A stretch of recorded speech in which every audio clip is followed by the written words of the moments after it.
Hey folks, quick public service announcement from Coach James today. I wanted to come at you guys and gals with some quick thoughts on as we approach the off season, what we should be doing to get ourselves, what we should be in mind of, and what we should be doing physically to prepare for next year. So it's a little early. I know there's some good weather left. I know we're going to have some good weather left out here in New England.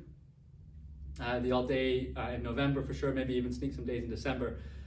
However, for many of you crazies out there, we use this time to refocus, re-energize, maybe work on some swing stuff, maybe dig into the swing and work on some lessons and get more technical, and then work on the body as well. I want to address both of those things today.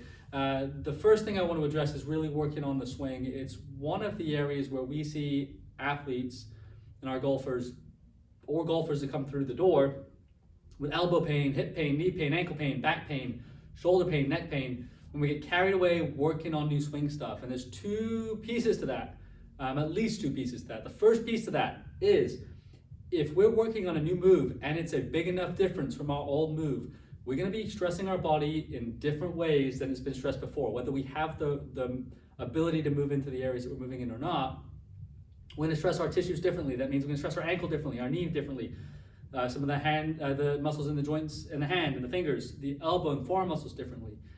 So we have to be very mindful of the volume and repetition you're doing and the intensity at which you're doing that, and even the surface that you're swinging on, to make sure that those aches and pains don't crop up and then you're some way through 6 weeks of making a swing change and it hurts to grip the club, or it's every swing you make is irritating the back of the knee. So number one is, if you're gonna be making a swing change, be mindful of all of those variables. That means how many reps you're taking, how many days off you're giving yourself, what surface you're swinging on, how much tension you're creating when making new changes, especially if you're doing whether it be backswing work or other positional work. If you're creating a lot of tension because the position is difficult to get into, you might overgrip the club and other similar types of things in terms of creating extra grip pressure, etc., which just creates more stress on the upper body, forearms, neck.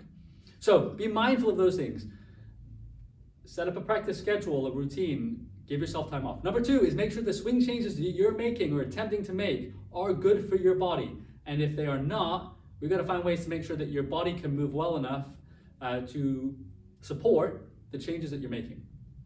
So if you're not sure, that's where coming and working with a fitness and golf body professional comes into play, right? And then we sync you up with an instructor, or making sure your instructor has some way of at least physically screening you to be able to give you feedback on whether this is good for your hip, knee, ankle, shoulder, and neck.